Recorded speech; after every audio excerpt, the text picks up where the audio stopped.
Hello and welcome back to another movie review by EonTalk. It's been a hot minute since my last video review, but since it's the new year, I thought it'd be a good time to get back on the grind and pump out some content. 2020 started off with a bang as there were a lot of newly released Korean films in January. If you didn't know, Lunar New Year landed on a January this year, and Lunar New Year is a very hot time for movies here in Korea. Because the holiday is a very family-centric season, with the entire gathering of families, a lot of movies are shown on TV and a lot of families tend to go out and watch movies during this time. Due to this reason, a lot of movies are released during this time.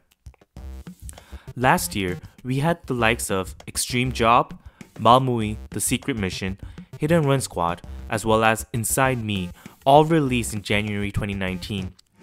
This year, we had a big lineup of The Man Standing Next, Hitman Agent June, Secret Zoo, and Mr. Zoo the Missing VIP.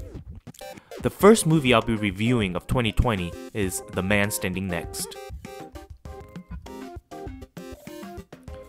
The Man Standing Next has an incredible cast lineup of Lee Byung-Hun, Lee Sung-min, Kwak, Hee-Jun, and Kim So-Jin, and was directed by Woo Min-ho, who also directed the 2018 film The Drug King and the 2015 film Inside Men, as well as the 2012 film The Spies.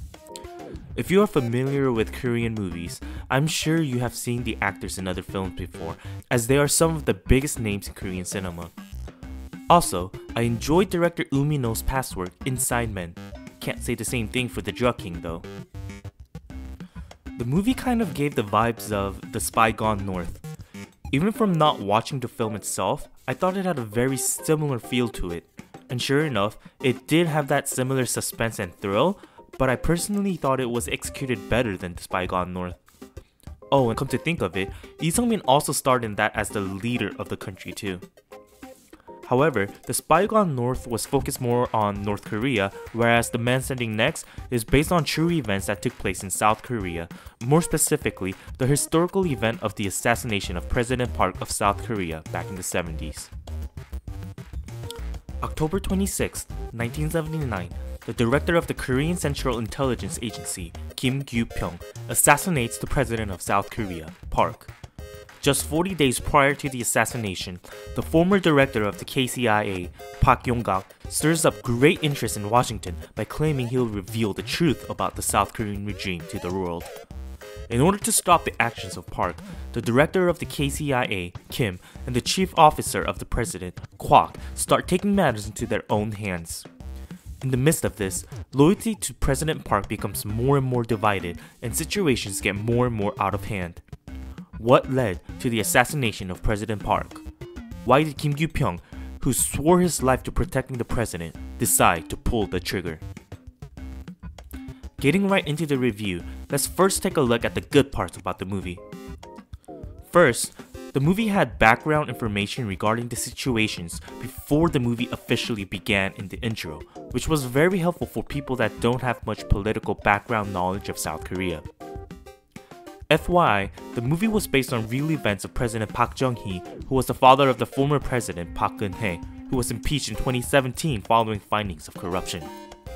The story of her and her actions is for another story. In fact, that in itself could be made into another movie. Anyways, the movie was a good way for people like myself with minimal knowledge of the Korean political history to learn. Also, the movie pulled off that 60s, 70s vibe very well with its cinematography, and you really feel like you're watching something from back in the days. As expected, the film had amazing acting performances. Lee Sung-min as President Park, Kwak Do-won as the former KCIA director, and Lee Byung-hun as the current KCIA director were amazing. There's nothing bad to say about their acting, and it was exceptional. This does not mean the other actors' performances were bad, but it's just that these three stood out so much. And amongst these three actors, I must say Lee Byung-hun is just an incredible actor. He's one of the very few Korean actors that can speak and act in English, well. If you've seen my other reviews, you probably would know that I always complain about how English in Korean movies is so poorly executed. It's like a zero-sum game where you need to give up on acting performance or natural English speaking in Korean movies. It's very rare to see both, where a Korean actor can speak English and perform well, or a foreign actor that's able to speak English while acting well. However, Lee Byung-Hun breaks down this barrier as he's able to do both in such a fine manner. Moving along to the bad parts about the movie does capture your attention from the start, but I can't say with confidence that it'll hold it for everyone. I say this because the movie does get pretty slow as it progresses, and the whole middle part may seem boring if you aren't interested in the topic. There isn't much action in the overall movie, but when there is, it does it right. Also, there's like absolutely no humor or comedy.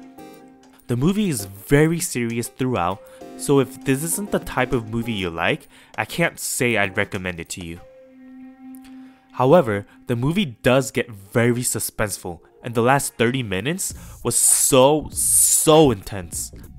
I'd say it's worth watching just for the last 30 minutes, but if you don't like that slow burn type of movie, I don't think you'll enjoy it as much as I did, as you'll have to endure the build up to that last 30 minutes.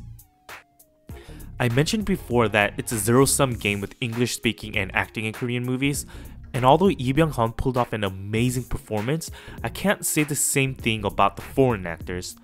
Their acting just seemed off and awkward, and maybe because they were acting alongside actors such as Lee Byung-Hun with much more experience, it just seemed very unnatural for them. As mentioned in the beginning, The Man Standing Next was a great movie experience for people such as myself who did not have much prior knowledge of the events of the assassination of President Park, and I say it's a great movie experience because it was a historical lesson.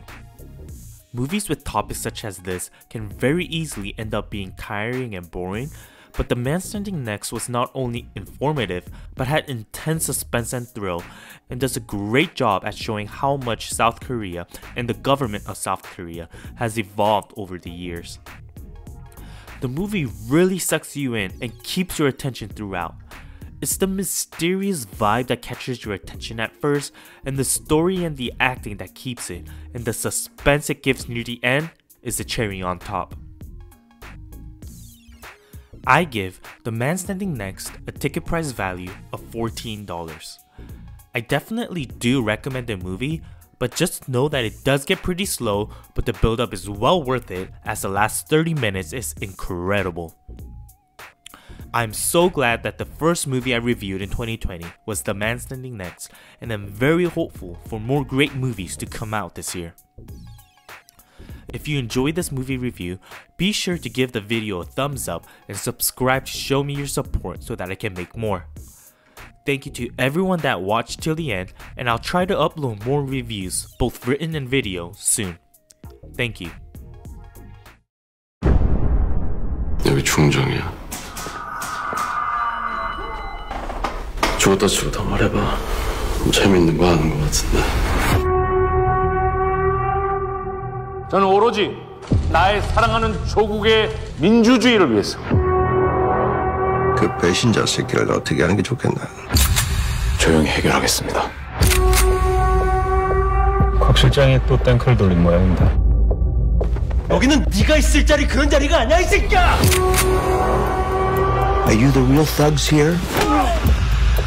김 부장도 내가 그만두길 바라나. 제가 가까이 옆을 지키겠습니다. 계엄령 선포하시죠. 뱅크로 밀어버리면 끝입니다. 가까 계엄령은 안 됩니다. 지금 나 협박해? 각하는 이임자 살려두질 않아.